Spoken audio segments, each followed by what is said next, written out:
Hey everyone, welcome back to Saving Valencia episode 2.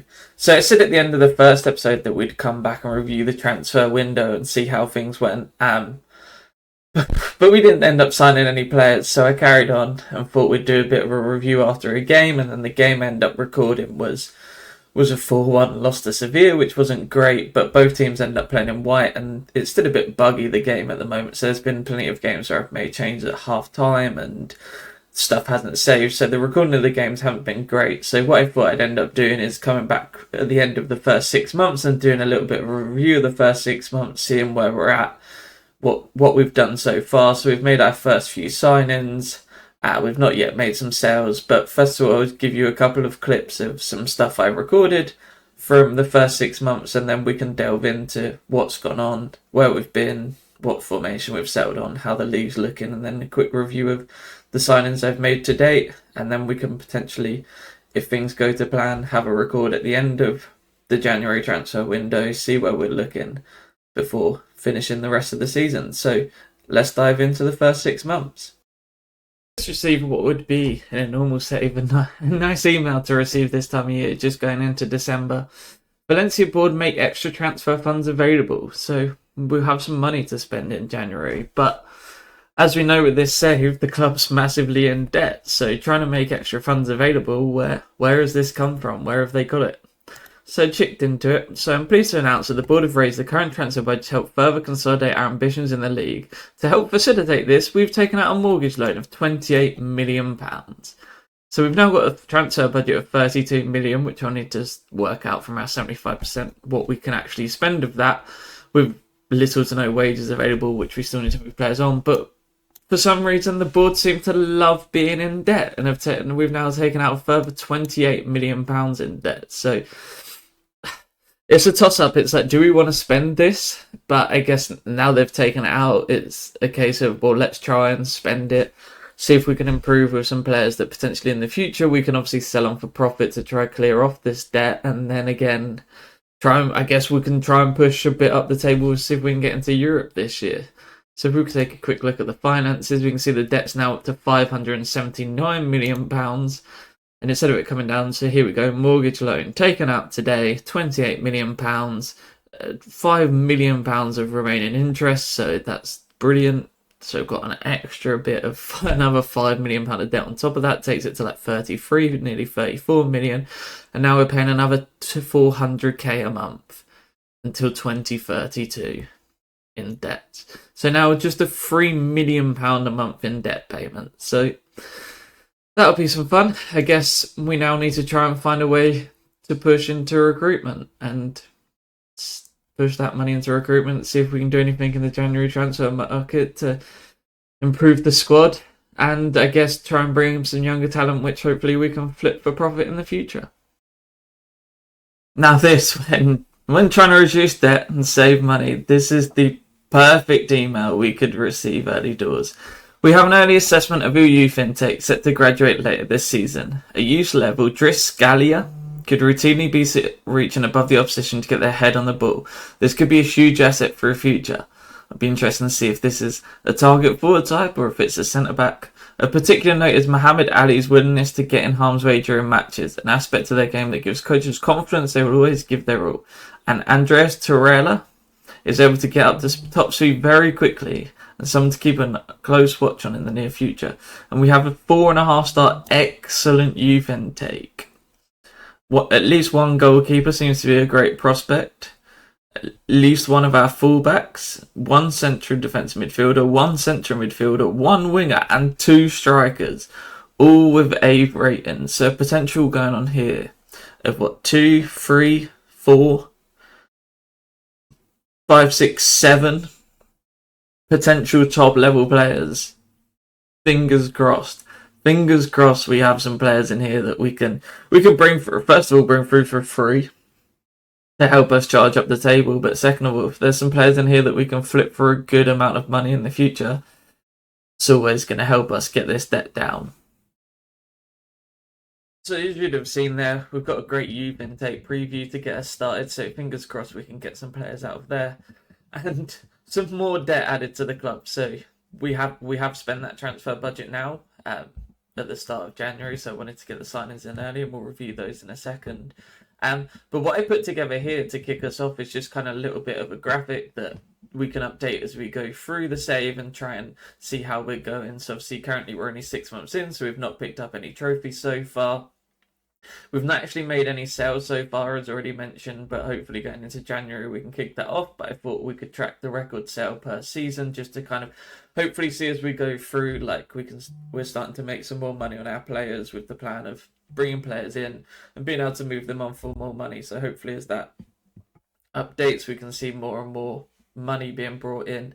And then the debt tracking. So as you can see, our starting debt was 537 million. We're currently in a debt of 599 million. So we're going the wrong way.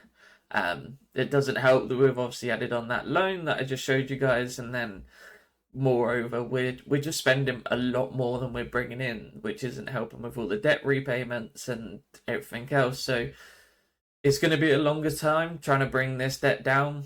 There's probably not helped that initially we've made some signings and not sold anyone, but as we start to settle our squad, and as we know, when players start playing FM, it always takes a season or so for sales to actually kick off because no teams have any money at the start of the game. So let's delve into the system and have a quick review of what we've done so far.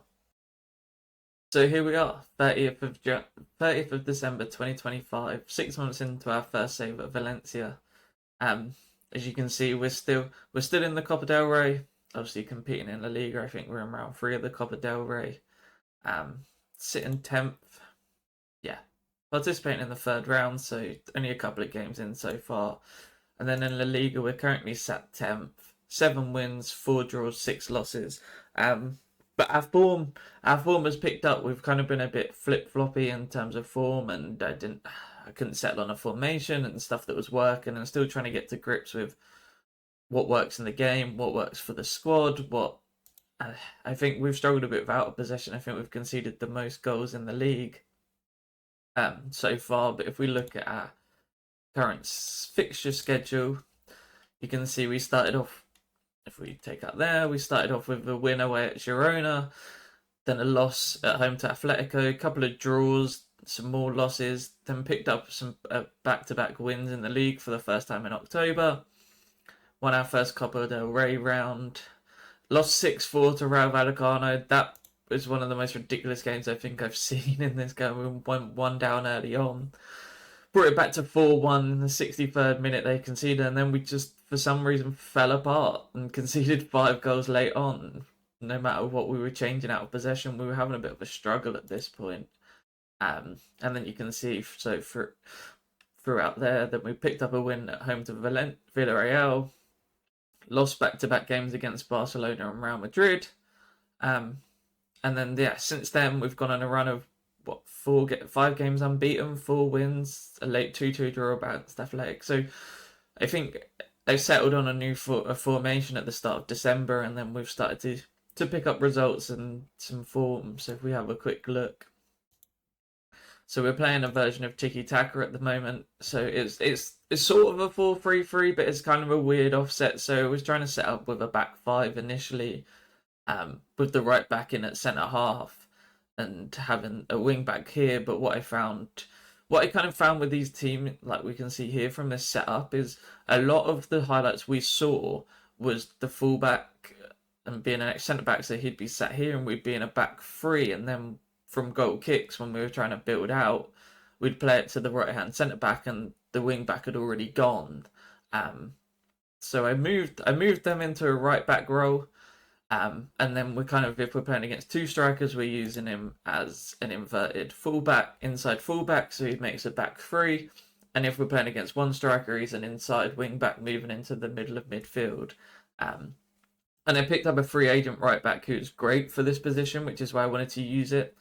And then instead, I wanted to go with a wing back instead of a winger because we can see I found joy with a lot of deep runners. So we've got the box-to-box midfielder arriving late with the wide forward working in tandem together on this side with the playmaking wing back tucking in and picking the ball up. And then on the far side, I've had a lot of joy with the channel midfielder and the advanced wing back. When we tried a winger in possession, that we just weren't getting the same outcome, whereas picking the ball up quite deep and driving forward, these two are working quite well together. And as mentioned, depending on what we're playing against, the right back is either sitting in these channels behind these two or just tucking in to make a free. And then out of possession, we've settled on more of a 4-1-4-1 for the time being. It's just trying to find what works. I've found we've sat in deep blocks, high blocks, pressed, low blocks, and we still concede quite a few goals. Whereas settling on this, where we're trying to hold the fullback in, I think we're sitting in like a bit of a mid block at the moment, just trying to make sure we're not exposing ourselves to the game. So if we take a quick look at the finances as mentioned, the debts and loans obviously have increased. We've had this mortgage loan come in that's taken us off. So spending £3 million on loans at the moment is not great, but hopefully we can try and get some signings done this month and some sales. So if we look at our transfer history, we've brought in 4 players so far. So 2 players on a free. So we've picked up Renan Lodi to play in our left back playmaker and wing back role. So he's a few years younger than Jose Gaia. We've managed to reduce that wage by £70,000 difference, I think, with Jose Gaia as well. So hopefully we can look to move him on this month. And yeah, Renan Lodi is a great backup. We've got a good young left back at the club as well, who hopefully will be our long-term fullback. But I thought for a free transfer, he's got a good value. So even if we move him on in a year or so's time, hopefully we can pick up at least 20 million by then, maybe even more. And yeah, hopefully moving on Guy. It was one of those, it's like, it's been a tough toss up at this stage of like, should we be spending this money while, say, Guy is still at the club, for example, but hopefully if we can move him on. I think it was too good an opportunity to turn down to pick up a player of this quality. And the same goes for the right back slot. We picked up Takehiro Tomiyasu, again another free agent signing, and 21k a week for a player of this quality is exactly what we're after. And again, great transfer value, good age at 27. So not amazing signings of what we're trying to do with the younger people, but again, I thought it was an opportunity too good to turn down. And as mentioned, he's perfect for this fullback role. So he can play as the inside fullback if he's passing, a wing back role. Good physicals, good mentals, good technicals all round really, and then he can also play the inside fullback role as well, which is great from what we need. And the other reason I picked him up as well is because at the time I was using the back 3 as well, so it's kind of that toss up of how do we play. And he can play across the whole back line, so it gives us versatility as and when needed. And for the price and the wages, it seemed like a bit of a no-brainer. And especially as our starting right back at the moment, I think he's 32 Volkir. But I had the issue of obviously them both being free agent signings that I've only been able to use them in the cup so far. So hopefully we can get them registered now and get them into the squad. Our other 2 signings that we picked up as CDM in Jean-Baptiste Gorby. So to play the box-to-box role at the moment, we're using Santa Maria, who's again in his 30s. So if we can get that one moved on and move forward. So we brought him in on a fairly, if I remember the price, £10 million signing. So again, you can see his value's already popped up, 30k a week for 5 years. And with they reckon he's not got much potential to grow, but I think he can just be a great player for us. 23 years old, got the physicals that we're looking for from a player box to box, can pass as well and can finish. So hopefully he can bring us a bit of energy and into that CDM role. And then our final signing for now is, actually, I think we've got one more coming in, but our final signing that's confirmed at the moment is Marcel Ruiz from Deportivo Toluca in Mexico for $10.5 million. And I brought him in for the channel midfielder role on the right-hand side, so again, a good age at 25. His salary's a bit higher at 45k, but again, already you can see how much higher his value is already. And yeah, great for that role. Good crossing, good dribbling, good finish, passing technique, and 16's flaring off the ball in 16's natural fitness 16. So picking him up from a lower league in Mexico has given us the opportunity to keep him on good wages. I think if he was coming from one of the top leagues and those wages would be a lot higher. So hopefully, again, he gives us that good setup in that role. And if I quickly look at our transfer search, you can see so far our transfer outs has all just been loan signings. If I jump into our transfer activity, you can see we've had some bids in. So we had a bid in for Mukhtar Diakabi at 20 million, but unfortunately he rejected their contract on 66k wages. Obviously we want to try and move that on. We had a few loan options come in, but they're not looking to pay the wages, so it's that toss up of do we let him go on a free for 7.5 mil. So for now we've said no, but we'll maybe review these ones later down the line. But a signing that is coming in at the end of next season is a 17-year-old fullback from Georgia, 1.4 million. So if we open him up, so as you can see, for that left back role, great passing, great aggression, great determination, good physical. So for a young playmaking wing back to tandem with our other young wing back we have at the club will be great. It seemed like a good opportunity for exactly what we're looking for, a young player already to come in from Dynamo Tbilisi. I'm trying to see where we've got. I don't know if we can see what our contract offer was for him, but I don't think. No, it's not going to show us at this moment, but I'm pretty sure if I remember rightly, it was only the low teens, even if it was that high. But yeah, a great young left back that will be coming to the club when he's old enough.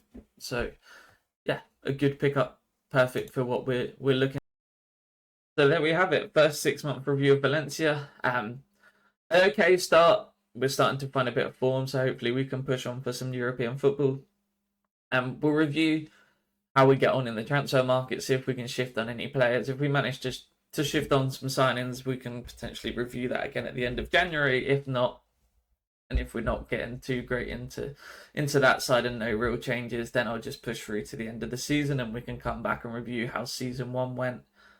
But hopefully we can come back in a couple of weeks in the game, but soon enough to show you some potential sales for the first January window and hopefully see how we can start to reduce this debt and reduce the wage bill. So yeah, thanks for tuning in, guys, and catch you next time.